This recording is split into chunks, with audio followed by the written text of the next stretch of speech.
One week, this man was an obscure, low-ranking soldier that almost nobody outside his own small military unit had ever heard of, let alone respected. The next, he ruled the entire Byzantine Empire, one of the most powerful states in the known world, with absolute authority over millions of people who had never once heard his name before. He didn't earn that throne through years of careful political maneuvering, a noble bloodline, or any grand personal ambition that historians can point to in advance. There was no campaign, no faction quietly building support behind him for years, no careful courting of the Senate or the church. He was simply there, in the right place, when an already furious army needed somebody, almost anybody, to put on a shield and call their new emperor. His name was Phocas. And this is the true story of how an ordinary centurion ended up ruling Byzantium, and how his own violent end would mirror, almost exactly, the violent way he first seized power. To understand how an unremarkable soldier could suddenly become emperor in a state that had survived for centuries specifically because it usually managed to avoid handing power to just anyone, you first have to understand exactly how badly the previous emperor had already broken his own army's trust. Emperor Maurice had ruled the Byzantine Empire since 582, presiding over a long and demanding series of military campaigns along multiple frontiers in an empire that stretched across 3 continents and never seemed to run short of enemies eager to test its borders. By the year 602, Byzantine troops were stationed along the Danube frontier in the Balkans, fighting yet another long, difficult campaign season against hostile forces operating north of the river, in territory the army already knew from grim experience was dangerous, unfamiliar, and thoroughly unwelcoming to any soldier hoping to survive the year in one piece. Rather than allowing these exhausted, road-weary troops to return home for the winter, as had long been standard and expected practice for generations of Byzantine soldiers stretching back decades before Maurice ever took the throne,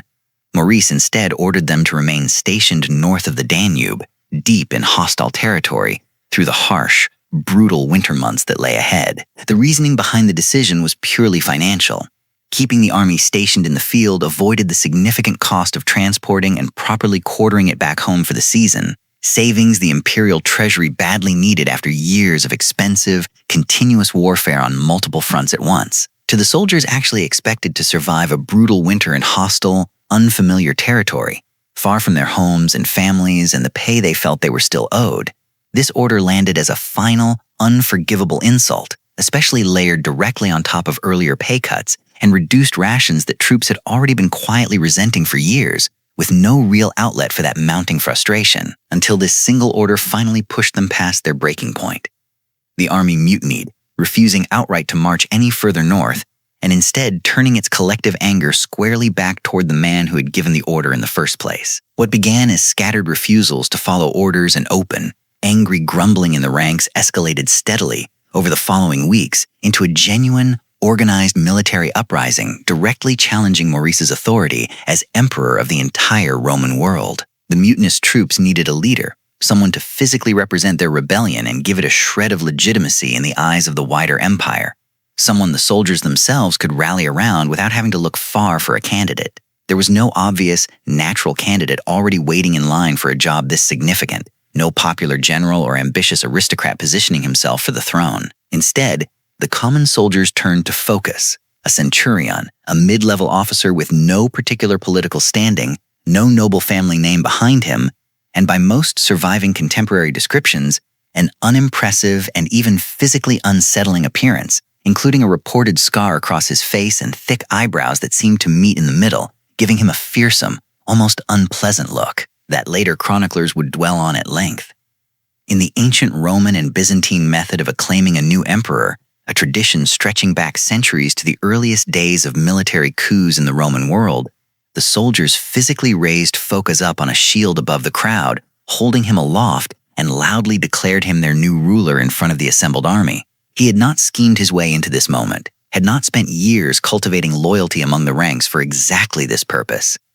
He simply happened to be present, acceptable enough to an already furious army, at exactly the moment they needed somebody, anybody, to rally behind before the mutiny lost its momentum entirely. From there, events moved with startling speed. The rebel army, now formally united behind Phocas, marched directly on Constantinople itself, the capital of the entire empire, and one of the largest, most heavily fortified cities in the known world at the time. Emperor Maurice attempted to flee the city with his family as the rebellion drew closer and closer, hoping to escape before the situation became irreversible, but he was captured along with his family before he could reach safety anywhere else. On November the 23rd, 602, Phocas formally took the imperial throne, crowned in Constantinople in a ceremony that most of the watching public had never expected to see involve a man like him.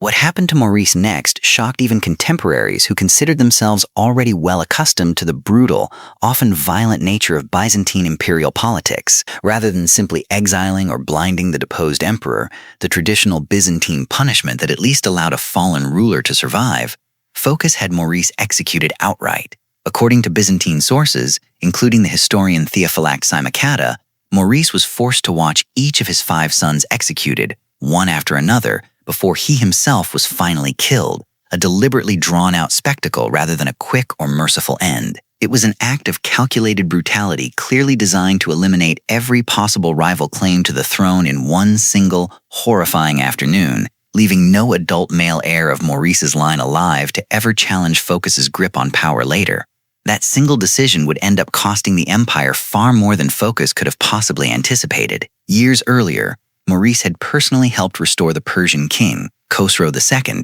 to his own throne after a rebellion. Khosrow now had both a debt of loyalty and a convenient pretext. He declared war on Byzantium, framing the invasion as righteous vengeance for his former benefactor's murder. This new war with Persia would eventually stretch on for 26 brutal years, grinding through multiple generations of soldiers and emperors on both sides, devastating both empires long after Phocas himself was gone and largely forgotten. And the Persian War wasn't Phocas's only problem. At the very same time, the Avars and various Slavic groups intensified their raids across the Balkans, the very same frontier where Phocas's own mutiny had first begun, pressing Byzantine territory from an entirely different direction simultaneously and stretching the empire's already limited resources even further. An empire suddenly under serious military pressure on 2 separate fronts at once, one in the east against Persia and one in the north against the Avars and Slavs, needed a competent, trusted leader more than almost any other moment in its recent history. Phocas was neither competent nor trusted. Rather than governing carefully to stabilize his shaky, illegitimate claim to power, Phocas ruled through fear and paranoia from nearly the beginning. He ordered the execution of numerous perceived rivals and critics, often on the thinnest of suspicions, and he steadily alienated both the Roman Senate and the powerful chariot-racing factions of Constantinople, the very factions whose crowd support had originally helped legitimize his sudden rise to the throne in the first place, and whose favor any emperor without a strong hereditary claim desperately needed to survive for long. A ruler who had seized power through force, rather than earned it through any demonstrated competence, was now defending that same power the only way he seemed to know how, through more force, more purges, and more fear.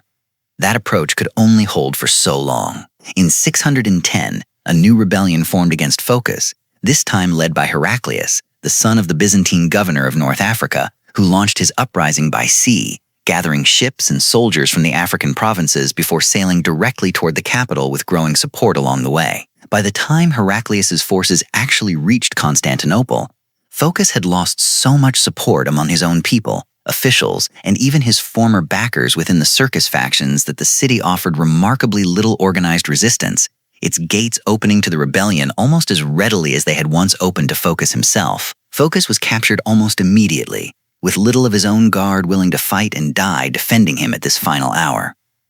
According to later chronicle tradition, Heraclius confronted him directly, face to face, asking how he had possibly managed to govern the empire so badly for so long. Phocas is said to have replied that Heraclius would likely govern it even worse than he had, a final, defiant remark from a man who had nothing left to lose and no reason left to be diplomatic about it. Phocas was then mutilated and beheaded in 610 in a public execution outside the very palace he had once seized, just 8 years after he himself had helped orchestrate the brutal execution of the emperor he had replaced. Heraclius became emperor in his place, founding a new and historically significant Byzantine dynasty that would rule for generations afterward and would go on to personally lead the long, grinding Persian war that Phocas's actions had originally set in motion, eventually winning it after decades of exhausting, near-catastrophic conflict that nearly brought the empire itself to collapse before it finally turned in Byzantium's favor.